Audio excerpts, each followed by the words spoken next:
બનાસકાંઠાના સુઈ ગામમાં 17થી વધુ ઇંચ વરસાદ બાદ ગામડાઓની હાલત ખસ્તા થઈ ગઈ. વરસાદ રોકાયાના 15 કલાકથી પણ વધુ સમય થઈ ગયો, પરંતુ સુઈ ગામ બંધકમાંથી હજુ પાણી ઓસર્યું નથી. એક ગામ નહીં, અનેક ગામ ટાપુમાં ફેરવાયા. ગામડાના રસ્તાઓ નદી બની ગયા. મુખ્ય માર્ગો પર તો જાણે દરિયાની માફક પાણી વહી રહ્યું છે. રોડ તો પાણીમાં ડૂબી ગયા કે શોધ્યા પણ મળ્યા એમ નથી. રોડ પર હજુ પણ વાહન લઈને નીકળવું શક્ય નથી. ટ્રેક્ટરના સહારે જીવન છે, તો ખેતરોની આ હાલત પણ જુઓ. હજારો વીઘા પાક પાણીમાં ગરકાવ થઈ ગયો. પૂરે એવી તારાજી સર્જી કે ખેતરો ખેદાન મેદાન થઈ ગયા. જ્યાં જ્યાં નજર કરો ત્યાં ત્યાં પાણી જ પાણી નજરે પડી રહ્યું છે.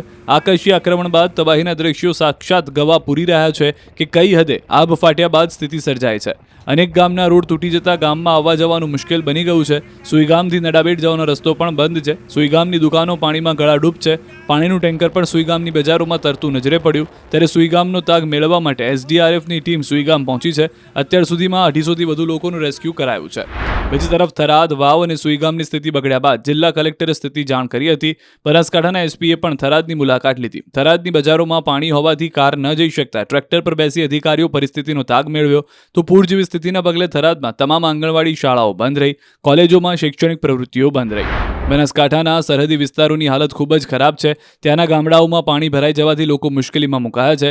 સુઈગામ તાલુકાના ઉચોસણ ગામનો આખો રસ્તો પાણીમાં ગરકાવ થઈ ગયો છે. ઉચોસણ ગામની હાલત બેહાલ બની. ગામનું બસ સ્ટેન્ડ પણ પાણીમાં ગરકાવ થયું. ગામના અનેક ઘરોમાં પાણી ઘૂસી ગયા, જેના કારણે લોકોને ભારે મુશ્કેલીનો સામનો કરવો પડી રહ્યો છે. સ્થાનિકોને ઘર વખરી અને જરૂરી સામાન બચાવવા પણ તકલીફ પડી રહી છે.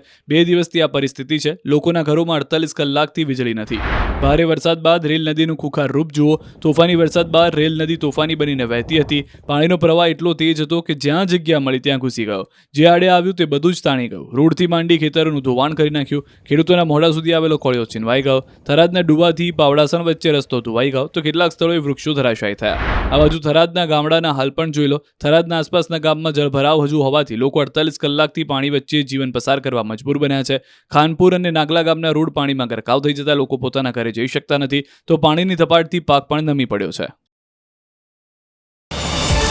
QR કોડ સ્કેન કરો અને ડાઉનલોડ કરો ન્યૂઝ 18 એપ. મેળવો ગુજરાત અને દેશ દુનિયાની પળે પળની અપડેટ્સ.